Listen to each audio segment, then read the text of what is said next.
الحمد لله نحمده ونستعينه ونستغفره ونعوذ بالله من شرور أنفسنا ومن سيئات أعمالنا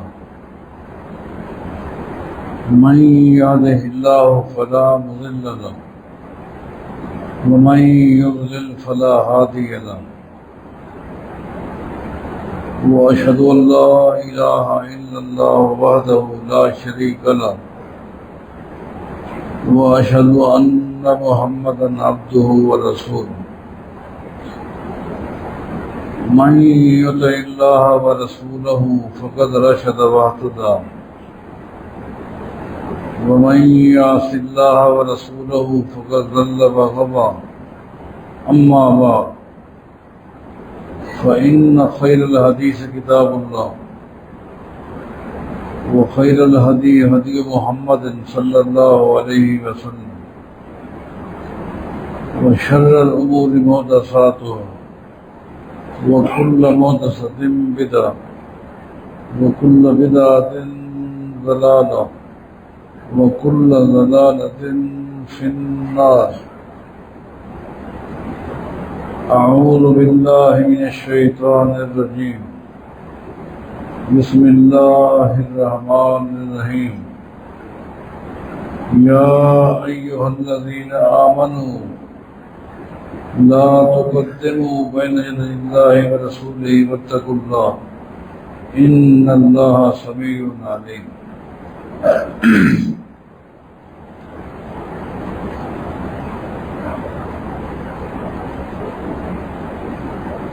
امامت اسی طرح سترہ کے حوالے سے ایک تفصیلی گفتگو ہو چکی ہے. آپ کے علم میں ہے کہ یہ چھوٹے چھوٹے مسائل عام طور پر منبر میں بہت کم لے جاتے ہیں، لیکن بس اسے بھی آپ ایک کلاس ہی سمجھیں.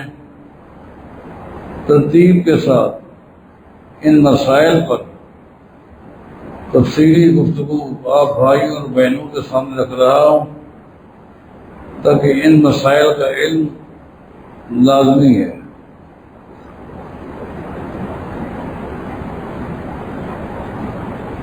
آج جس نقطے پر گفتگو کرنی ہے وہ یہ ہے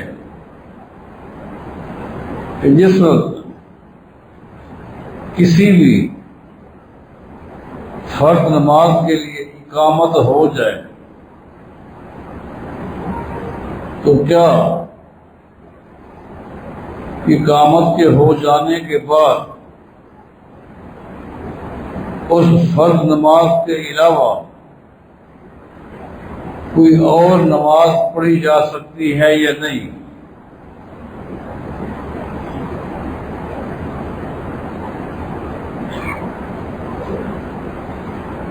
باقی چاروں نمازوں کے بارے مسلمانوں کا اتفاق ہے کہ جب نماز ظہر کی اقامت ہو جائے تو آنے والے نے ظہر سے پہلے سنتیں پڑھی ہیں یا نہیں پڑھی وہ جماعت میں شامل ہوگا. اسی طرح عصر کی نماز کے بارے، مغرب کی نماز، عشاء کی نماز کے بارے سب کا اتفاق ہے کہ جب اقامت ہو جائے تو پھر وہی نماز پڑھی جائے گی جس کی اقامت ہو گئی. ہاں البتہ بعض بھائیوں نے صبح کی نماز کے حوالے سے اختلاف کیا ہے کہ جب صبح کی نماز کی اقامت ہو جائے اور اگر آنے والے نے صبح کی 2 سنتیں نہیں پڑھی تو اسے چاہیے بھلے فرض ہو رہے ہیں اقامت ہو گئی ہے، امام نے صبح کے فرضوں کو فرضوں کی امامت شروع کر دی ہے، تو آنے والا اگر 2 رکعتیں نہیں پڑھ چکا اسے 2 رکعتیں پڑھنی چاہیے۔ بعض دوستوں نے یہ جملہ کہا ہے اور میں بڑی گہرائی میں گیا کہ اس کی کیا وجہ ہے، تو بنیادی نقطہ جو مجھے سمجھ آیا وہ یہ ہے، چونکہ جتنی بھی سنتیں ہیں چاہے ظہر سے پہلے کی ہیں یا بعد کی، عصر سے پہلے، مغرب کی نماز سے پہلے ہیں یا بعد میں، عشاء کی، ان تمام سنتوں کے مقابلے میں احادیث صحیحہ سے یہ بات ثابت ہے کہ صبح کے سنتوں کی اہمیت زیادہ ہے، اس میں کوئی شک نہیں، کیونکہ نبی علیہ الصلوۃ والسلام نے حالت سفر میں ظہر سے پہلے کی سنتیں کبھی نہیں پڑھی، نہ ہی ظہر سے بعد کی سنتیں پڑھی، نہ ہی عصر سے پہلے، نہ ہی مغرب کے بعد کی سنتیں، نہ عشاء کے بعد کی، لیکن آپ نے سفر کے اندر بھی صبح کی 2 سنتیں پڑھی ہیں۔ اور نبی علیہ السلام کا فرمان بھی ہے، رکعتا الفجر خیر من الدنیا وما فیہا، لوگوں پوری دنیا اور دنیا کے اندر جتنے خزانے ہیں، پوری دنیا کے خزانے مل کر بھی صبح کی 2 سنتوں کا مقابلہ نہیں کر سکتے۔ اسی حدیث کو سامنے رکھ کر امام شافعی رحمہ اللہ تو یہاں تک کہتے ہیں کہ صبح کی 2 سنتیں وتر سے بھی زیادہ اہمیت رکھتی ہیں، فضیلت زیادہ رکھتی ہیں، کیونکہ نبی علیہ السلام نے فرمایا تھا وتر کی نماز کے حوالے سے، خیر من حمر النعم،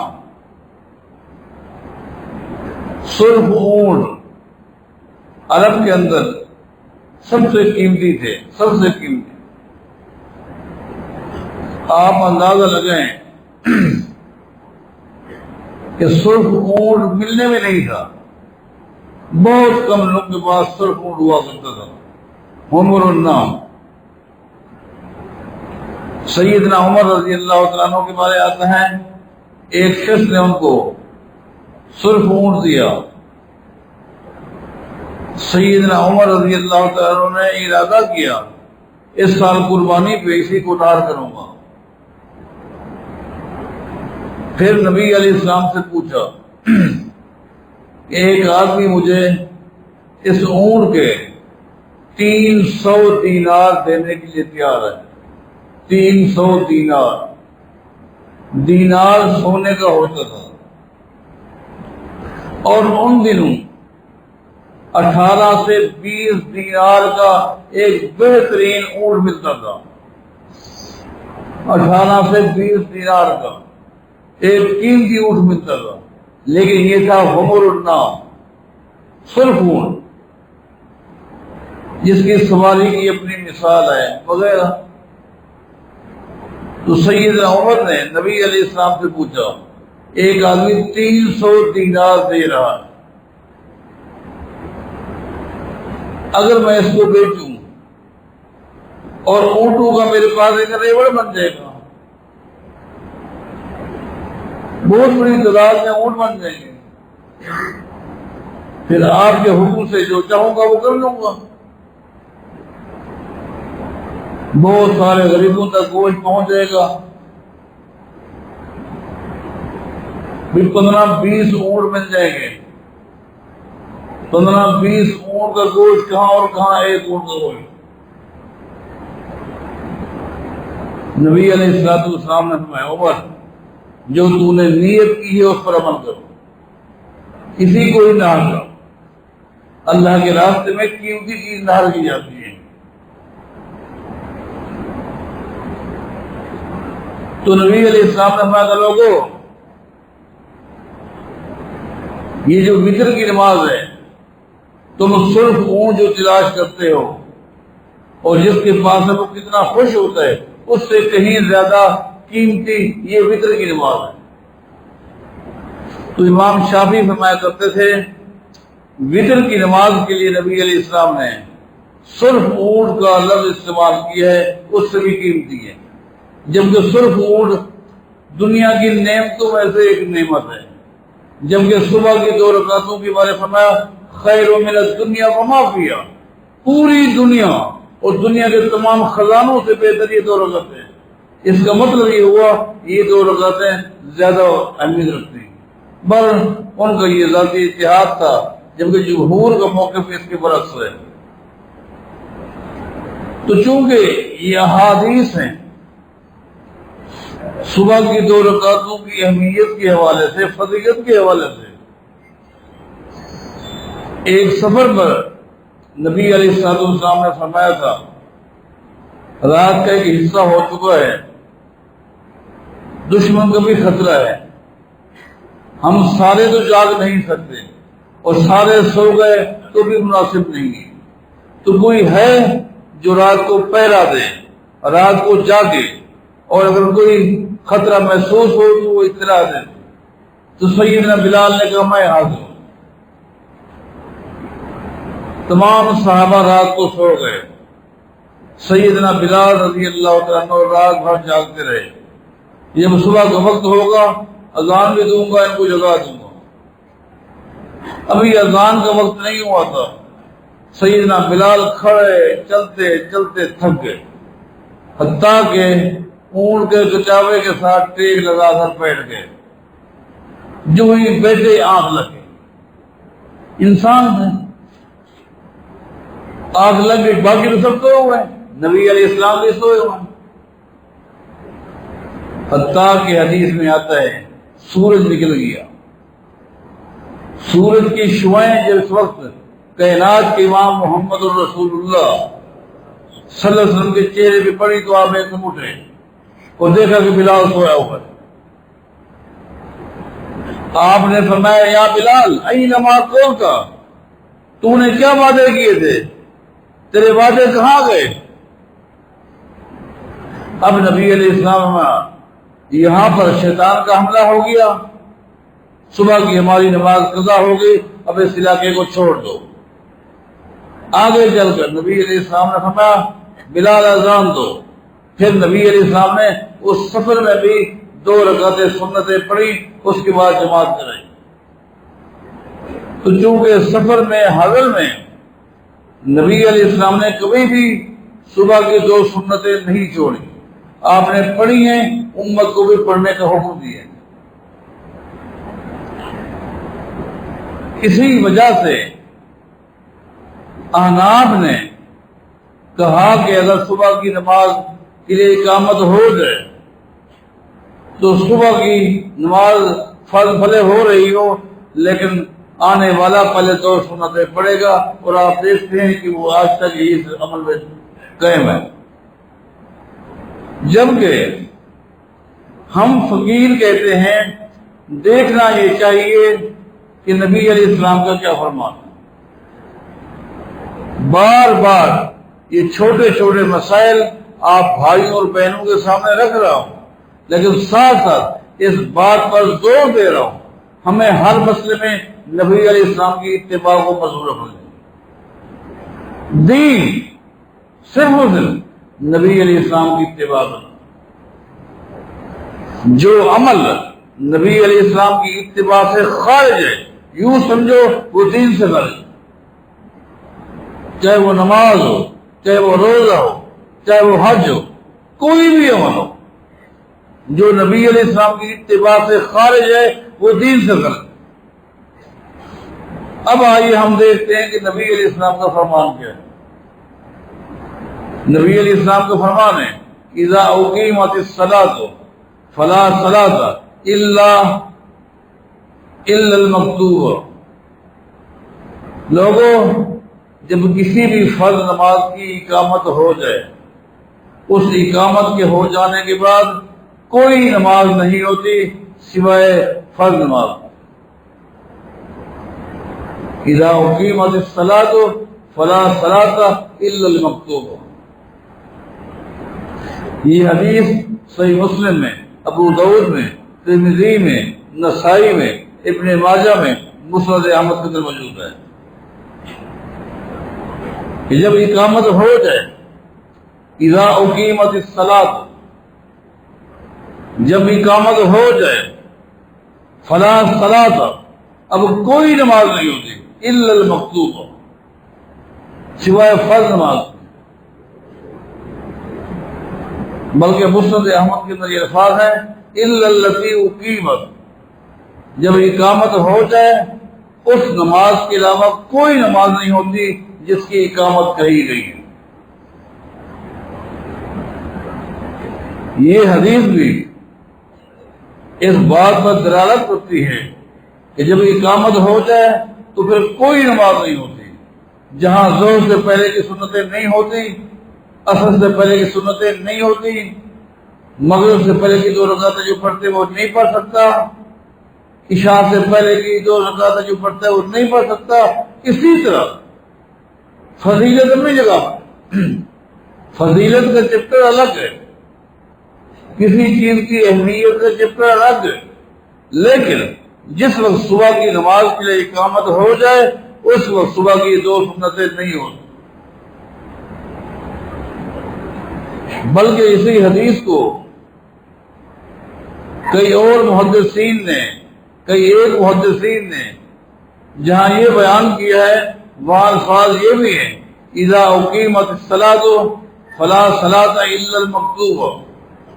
لوگوں، جب کسی بھی فرض نماز کی اقامت ہو جائے تو کوئی نماز نہیں ہوتی سوائے اس نماز کے جس کی اقامت کہی گئی.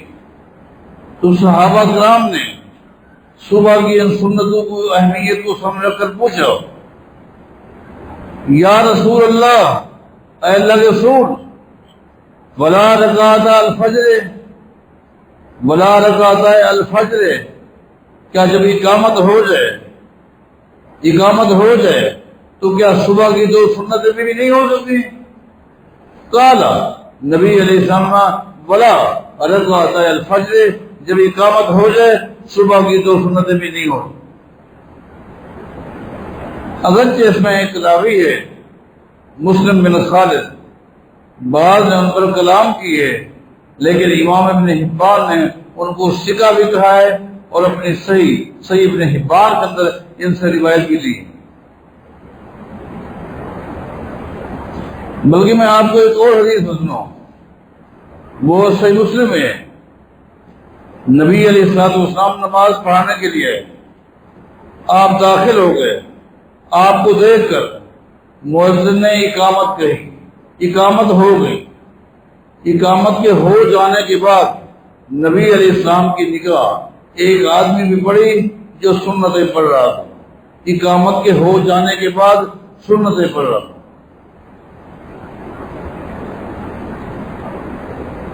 تو عبداللہ بن مالک رضی اللہ عنہ کہتے ہیں نبی علیہ السلام نے مصلی کو چھوڑا اور سیدھا اسی آدمی کے پاس چلے گئے اور آپ نے اس کی کندھے کو پکڑا اور ہلایا اور کہا صبح کے 4 فرض پڑھ رہا ہے. پھر کوئی آگے بات کہی، صحابہ کہتے وہ ہم نہ سمجھ سکے. آپ آئے اور آپ نے نماز پڑھائی. نماز کے بعد ہم نے اس ساتھی سے پوچھا کہ نبی علیہ السلام نے تجھے کیا کہا؟ اس نے کہا، نبی علیہ السلام نے فرمایا یوشک احدکم ان یصلی الصبح 4. تو نے تو آج اقامت کے ہو جانے کے بعد بھی سنتیں پڑھنا شروع کر دی ہیں. سن لے، ان قریب میری امت پر ایک وقت آنے والا ہے کہ میری امت کے لوگ 4 رکعتیں فرض پڑھیں. آپ غور کریں، ان قریب، یوشک احدکم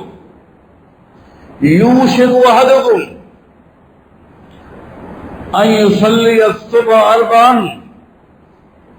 ان قریب میری امت پر ایک وقت آنے والا ہے کہ لوگ صبح کے 4 فرض پڑھیں گے 2 بجے. کیا معنی؟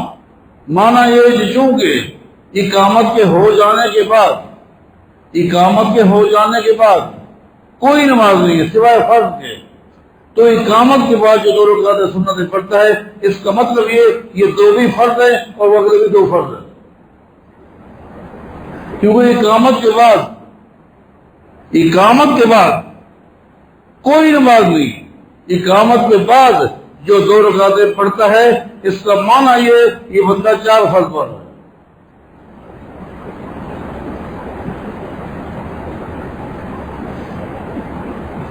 ہمیں دکھ یوں بھی ہوتا ہے جب کوئی شخص قرآن و حدیث کو چھوڑتا ہے اور کسی امتی کی رائے کو لیتا ہے،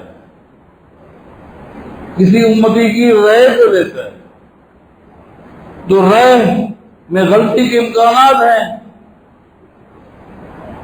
تو ایک مسلمان کی اولین ذمہ داری یہ ہونی چاہیے تھی اور ہونی چاہیے کہ وہ زندگی کے ہر موڑ پر دفاع کرے 2 چیزوں کا، یہ رب کے قرآن کا، یہ محمد مصطفیٰ کے فرمان کا صلی اللہ علیہ وسلم۔ ہر موڑ پہ عقیدہ ہے، عمل ہے، مسلمان کو دفاع کرنا چاہیے، قربان جائیں۔ قرآن و حدیث کا دفاع کیا تو محدثین نے کیا، محدثین نے ایسے اصول بنائے جن اصول کے ذریعے انہوں نے قرآن و حدیث کا دفاع کیا، لیکن جن لوگوں نے کسی امتی کے قول کے دفاع کے لیے اصول بنائے، نتیجہ کیا نکلا؟ اصول بناتے گئے اور اپنے عمل سے ان اصولوں کو توڑتے گئے، اصول بھی خود بنائے، توڑے بھی خود۔ کیوں؟ رائے کے اندر غلطیاں ہوتی ہیں، جب غلطیوں کو دفاع کرتے جاؤ گے تو نتیجہ کیا نکلے گا؟ سیدھے راستے سے ہٹ جاؤ گے۔ اور یہاں بھی ایسے ہوا،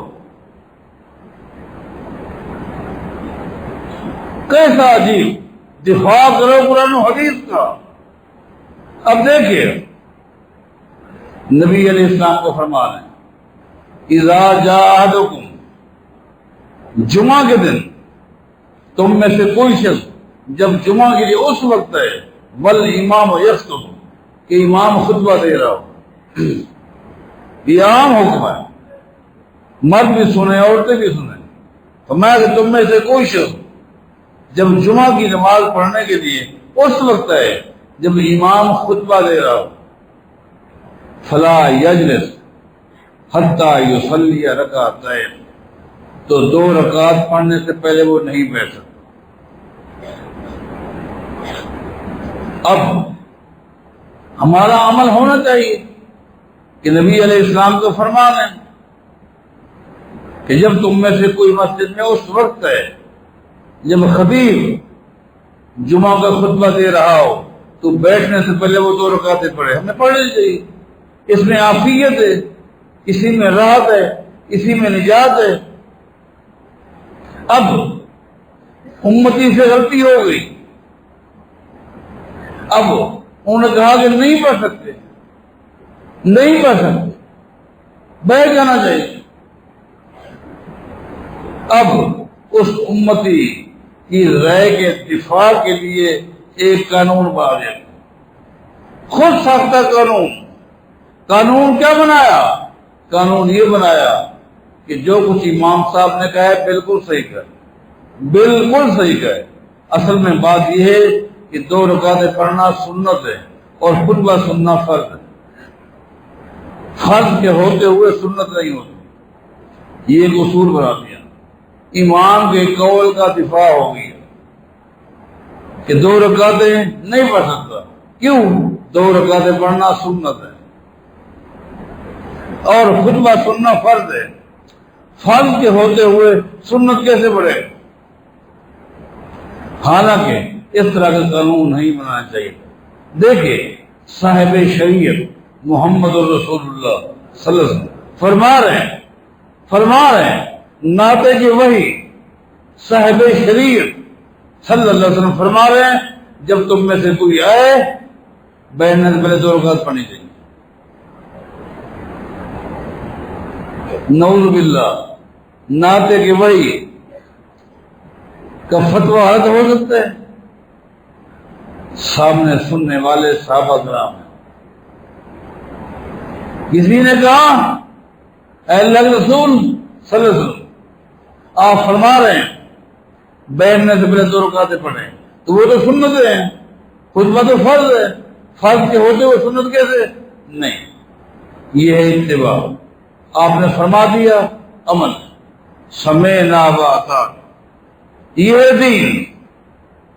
لیکن یہاں پر ایک امتی کے قول کے دفاع کے لیے آج ایک اصول بنا دیا گیا.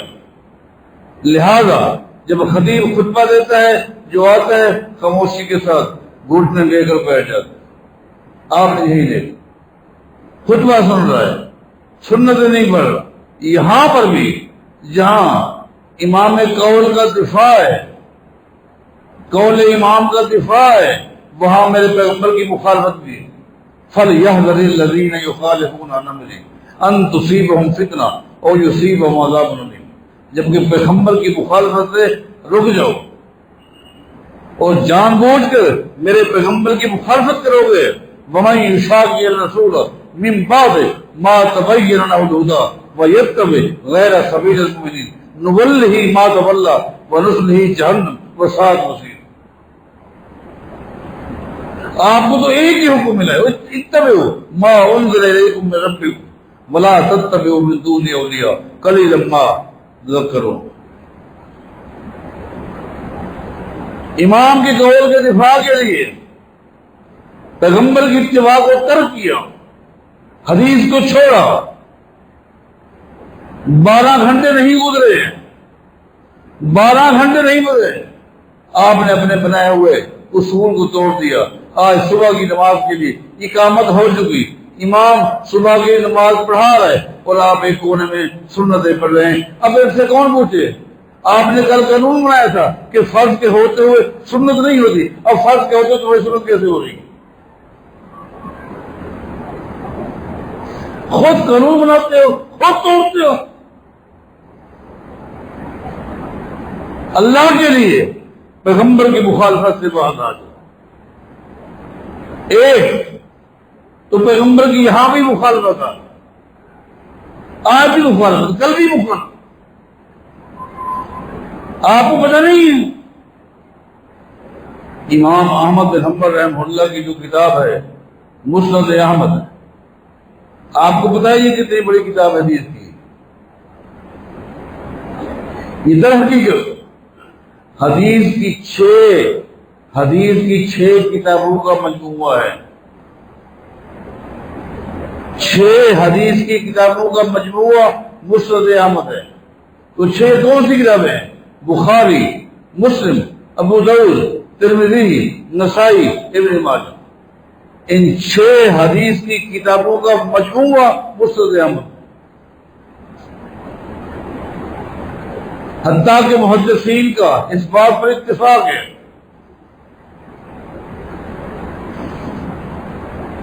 کہ اگر کوئی شخص یہ قسم اٹھائے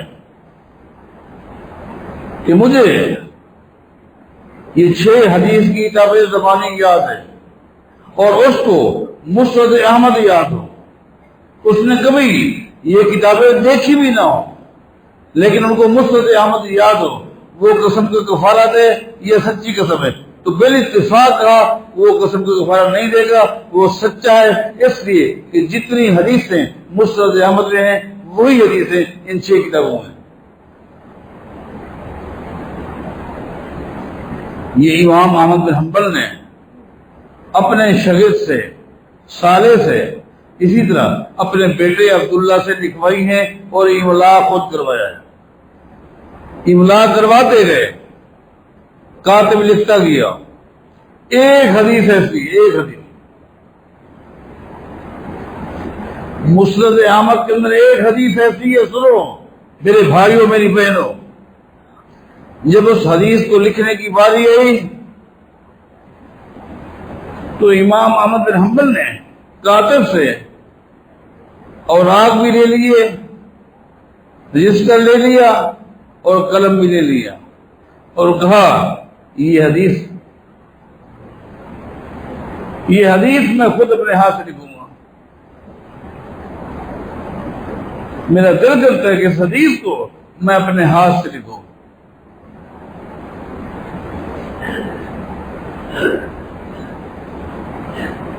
وہ حدیث کون سی ہے؟ خود اتنی ضخیم کتاب کے اندر جس حدیث کو امام احمد بن حنبل نے اپنے ہاتھ سے لکھا۔ نبی علیہ السلام کو فرمان ہے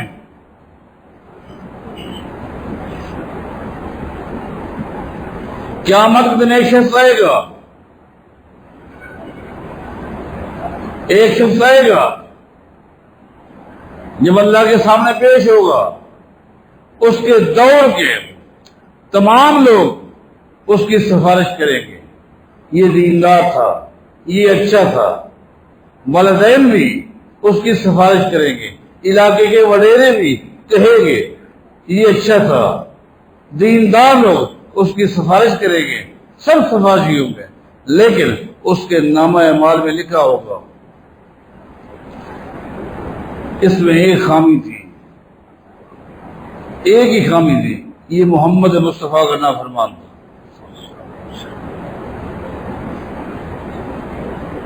فلا حجت لہ، حدیث کے الفاظ ہیں فلا حجت لہ۔ اللہ تعالیٰ اس دور کے تمام لوگوں کی سفارشوں کو رد کر کے اس کو جہنم میں دے دے گا۔ ایک دوسرا آدمی آئے گا، اللہ کے سامنے پیش ہوگا، اس کے دور کے سارے لوگ اس کے خلاف ہوں گے۔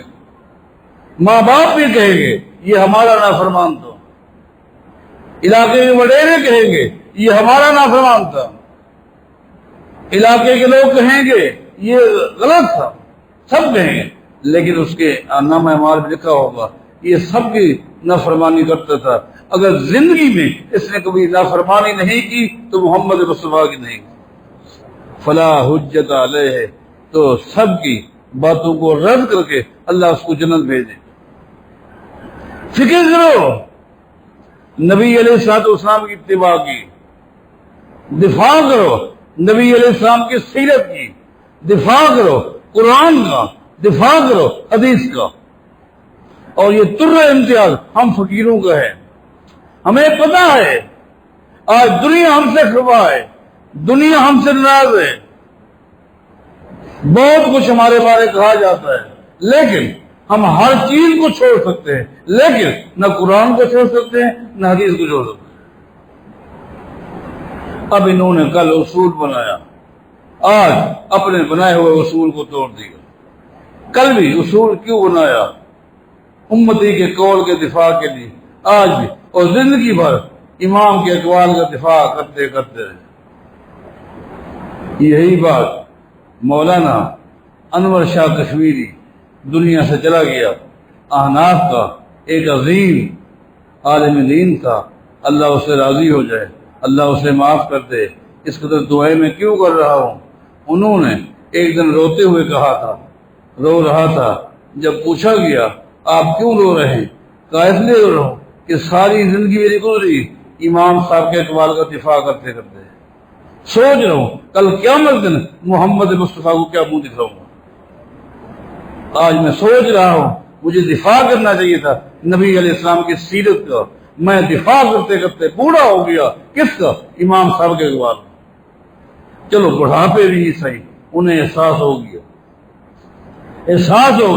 احساس ہو جانا بہت بڑی بات ہے۔ آج ہم یہی بات کہیں گے کہ دفاع کرو شریعت کا، اور شریعت کسی امتی کے قول یا فعل کا نام نہیں، دین شریعت اللہ کی وحی کا نام ہے، اللہ کی وحی میں یہ قرآن ہے، یہ حدیث۔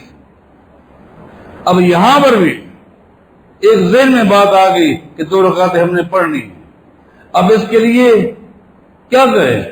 کوئی جھوٹی صحیح، ضعیف صحیح، کہیں سے صحیح کوئی حدیث مل جائے، صحیح مسلم کی، ابو داؤد کی، ترمذی کی صحیح ترین حدیثوں کو چھوڑا۔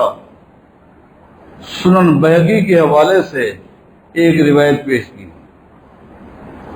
بہقی کے حوالے سے ایک روایت پیش کی جاتی ہے جس میں یہ ہے کہ جی نبی علیہ السلام نے فرمایا اذا اقیمت الصلاۃ، جب اقامت ہو جائے، فلا صلاۃ الا المکتوبہ، تو فرض نماز کے علاوہ کوئی نماز نہیں ہوتی، الا رکعتای الصبح، نبی علیہ السلام نے سوائے صبح کی 2 سنتوں کے، سوائے صبح کے 2 سنتوں کے۔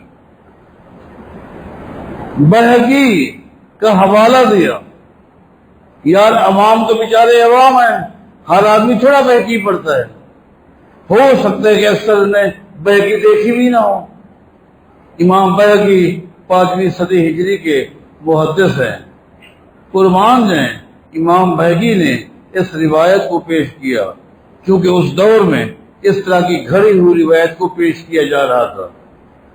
5ویں صدی ہجری کے اندر چونکہ یہ آواز اٹھ چکی تھی کہ 2 رکعتیں پڑھنی ہیں، اس طرح کی روایت کو پیش کیا جا رہا تھا، تو اس دور میں امام بہقی رحمہ اللہ نے اس روایت کو بہقی کے اندر پیش کیا ہے، لیکن افسوس ہے علماء پر، دکھ ہوتا ہے علماء پر کہ جنہوں نے بہقی کو کھولا اور یہ روایت جھوٹی دیکھ لی، لیکن اس حدیث کو، اس روایت کو ذکر کرنے کے بعد امام بہقی نے آگے کیا کیا ہے، کہا ہے، وہ نہیں نظر آیا۔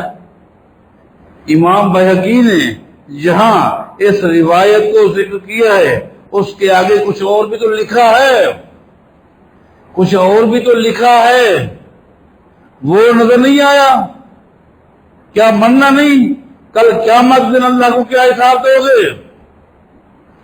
امام بہقی نے اس روایت کو ذکر کرنے کے بعد کہا اگر هذه الزیادت فلا اصل لها، هذه الزیادت فلا اصل لها، اس حدیث میں جو رکعت صبح کی 2 رکعتیں پڑھ سکتے ہیں، یہ جو اضافہ کیا گیا ہے اس اضافے کی کوئی حقیقت نہیں اور کہیں بھی اس کا وجود نہیں۔ اس روایت کو پیش کیا لوگوں کو باخبر کرنے کے لیے، لیکن ساتھ ہی ذکر کیا هذه الزیادت فلا اصل لها، یہ جو زیادتی کی گئی ہے حدیث کے اندر اضافہ کیا گیا ہے کہ صبح کی 2 سنتیں پڑھ سکتے ہیں، اس کی کوئی حقیقت نہیں ہے، اس کا کوئی اصل نہیں ہے، یہ من گھڑت الفاظ ہے، لیکن اطلاع دینے کے لیے میں نے لکھ دی۔